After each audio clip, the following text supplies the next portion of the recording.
I'm working on mounting my AC condenser in, and what I'm using for the mounts are these. And these are the stock mounts for the upper condenser that usually go on the inside. So they got these little brackets with a tab and a hole, and then they got the rubber isolator that goes in them.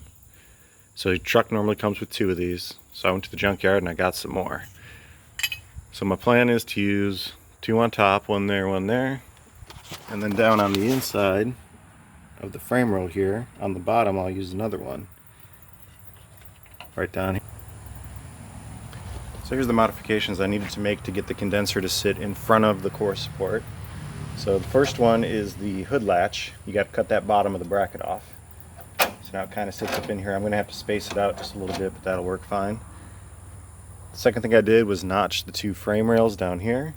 And I just cut them flush with the frame. I'll show you that in a second. And then the third one was opening up this hole, which also puts the hoses back in the stock location, just forward about an inch or 2.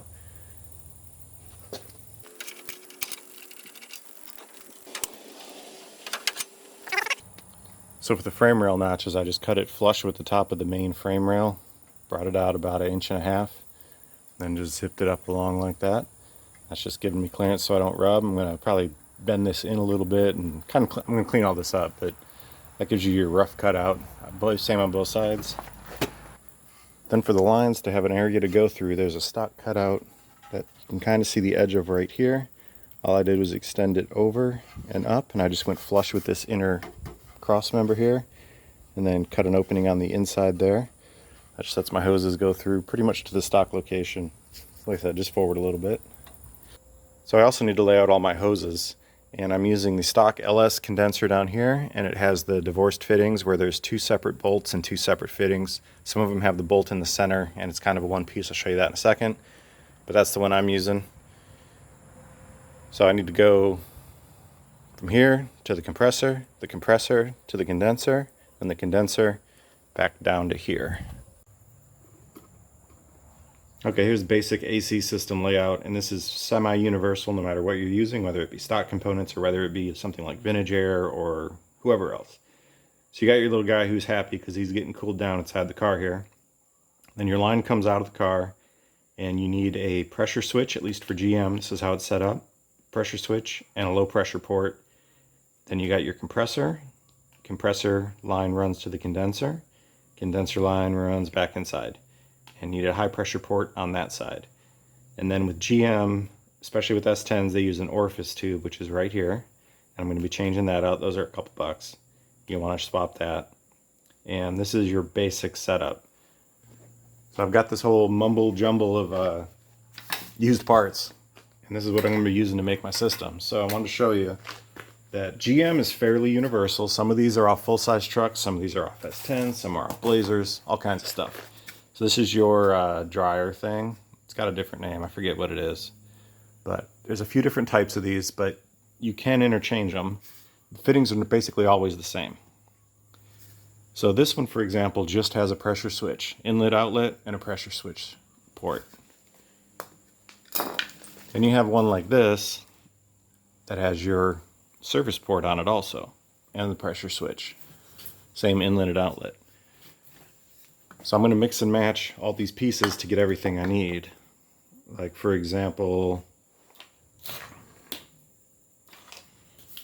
so if you look at this line, it's got connection I need for the AC compressor, and it also has a service port and or pressure switch spot, and this is just a little inline dryer. Then it's got some flex line, so I can cut and splice that guy. Then this line here came off the S10. This is the stock line. I'm going to reuse this one since my condenser is in the same location, just an inch or 2 different. I can bend this a little bit, and this has my service port on it. So this is from the condenser to the inside, so this one's basically done for me. I can use it as is. Then additionally with your setup, there's going to be all kinds of different end fittings, and you'll need to see what your vehicle has, and it varies by year. For example, this is the S10 1994 condenser connection. This is off a 2002 Blazer condenser connection, so it uses the bolt-on instead of the screw-on. So you just need to know which one you have. Even though they're the same size, these are both 3/32 lines, the end fittings are different. Now luckily GM uses mainly two different sizes for their trucks, and it is a 5/8 for the large hoses and a 3/30 or 13/32 for the smaller hoses. 13/32 is a number 8, 5/8 is a number 12. But there's two different types. If you look at both these lines, these are both 5/8. And this came off a newer truck, this is an older truck. So they're both 5/8, but the wall thickness is different. So the hose itself is called a barrier. So you'll see the fittings referenced as reduced barrier and standard barrier. And that's all that means, is thicker and thinner walls. And you need to get your ferrules and your fittings for whichever barrier size you're using. And that's all that is. So you can get these measurements online if you want. Just measure the outside diameter and it'll tell you. And most of the lines are marked with their size, like that one, 5/8 right there. Some stock lines aren't marked though, like this one's a factory line, it has no markings on it, but it's a 5/8 standard barrier. So all these different fittings, you can buy these new, and there's a few places, Cold Air, eBay, Amazon, Vintage Air, whichever. You can buy pretty much any type of fitting you want. You can also reuse these fittings. So what these are made of, you have an inner tube with referencing the metal part. There's an inner metal tube that slides into the hose, and there's this crimp fitting. This crimp fitting is the only one-time use part of the system. So I'll show you, you can remove these or replace them. Okay, so I just took this over to the vise and just used the hacksaw to give it a slit, being careful not to damage the permanent part of the tube.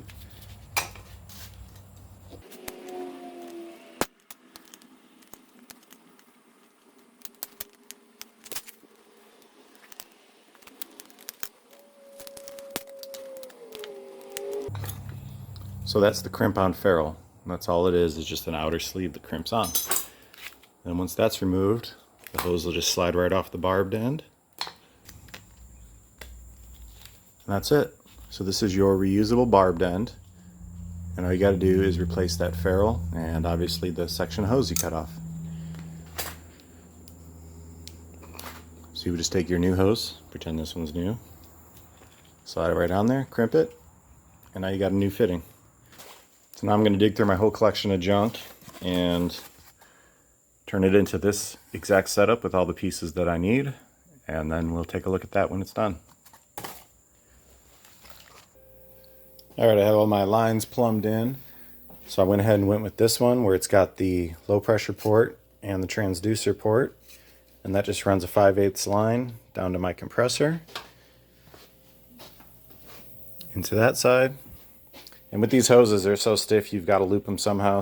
Sometimes you don't get the cleanest looking routing, but I'll make some type of a bracket probably down here to hold this stationary and it'll work just fine.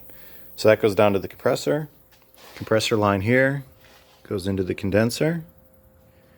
Condenser line comes out, and this is the stock 2.2 liter hose. The 4.3 is a little bit better. The 2.2 doesn't have this canister here, so this actually attaches to the box. So you got to bend it a little if you're using this. If you get a 4.3 liter one, you can just run it as is. Also, this has the high pressure port on it. So I've got that port, transducer. That's basically it. So now I just need to finish mounting the condenser in, get those brackets attached. And all I did was I reused some of the fittings. These hoses are just slipped on here.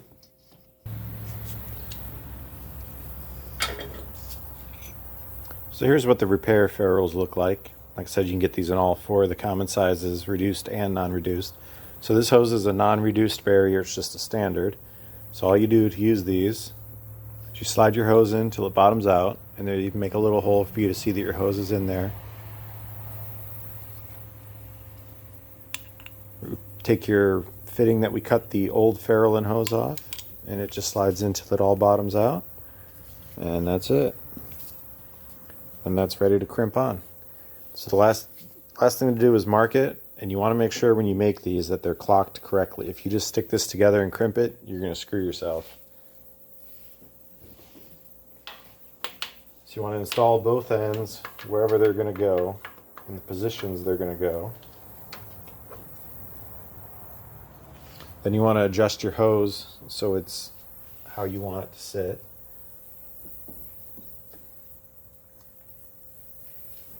I'm going to put mine right about there so I can clamp it right here. There's a factory clamp for the thin line, and then I'll make a second clamp for this line. So that way it'll kind of just hold it like this.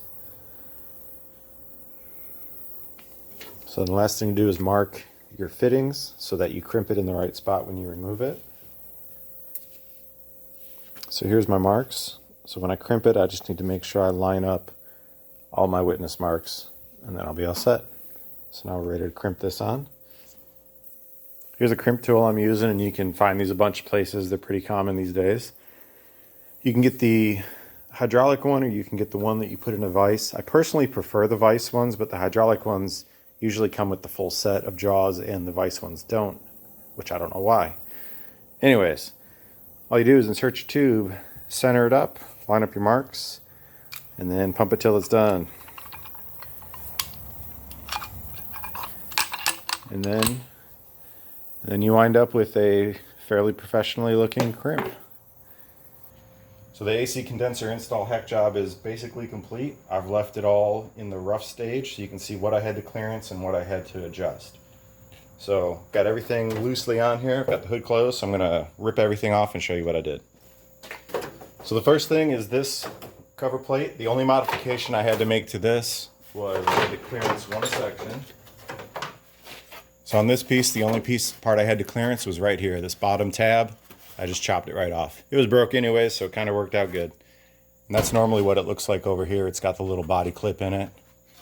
Chopped it off. For the bumper itself, I didn't have to do anything. I made everything tucked behind it, so that just comes right off. And behind here is where I had to do all the clearancing. So the condenser, I have it offset slightly to the left, which is why I only had to clearance one side of that headlight cover plate. Here on the latch is where pretty much all the clearancing happened. So I had to cut back behind here. I had to notch this whole section out. This section here actually went down, notched all that out, notched it on the other side. And I'm showing you all this in the rough stage so you can see what I cut. I'm going to come back, clean this up, box in a lot of it. I'm going to box in this top just coming straight out and then down. So I'm going to make it all a lot nicer than this, but this will give you a better idea of what I had to do. Then for the bottom plate, this normally goes straight back and bolts into the core support. So I welded in this little cross member here. This is just some 1-inch thin weld tubing I had laying around. And then off of that, I'm just coming straight up to this. And when you weld, this isn't fully welded yet, because what you need to do is when you align this, see how it's kind of loose right now? That headlight cover mounts right in that hole, clips in there, and then bolts through there. So this has to be in the right spot, otherwise your headlight cover will sit in or out a little bit. So about right there is where it's going to be. I'm going to line it up one more time, tack it together. Made a little bracket over here where it just ties in. Down there, just drilled and tapped right into the, or drilled and bolted through the frame support. So it's all isolated, all four corners. Got my tubing going through. All my AC lines are crimped and installed. Got my lower ones down there. Got the stock one that comes back. Got the big one. So that's everything as far as the physical installation. So next is going to be mostly electrical installation. And there's a few electrical connections that you need to make when you connect these to a different vehicle. If you have this style AC control, fortunately, this is the first style of the second gen. It's switched later on and it's 3 buttons in a row, and I'm not sure exactly how those are laid out on the back, but these are vacuum operated, but there is an electrical connection right here that activates only when you're in the AC position. So I'll be able to tie into this and use this as the AC signal to the computer, which turns the fan on. And then I need to tie in my transducer switch and a little bit more wiring, and that's about it. So I'm gonna get all this cleaned up, boxed in, everything prettified, everything remounted, and then next video we'll vacuum the AC system, charge it, and do all this electrical stuff.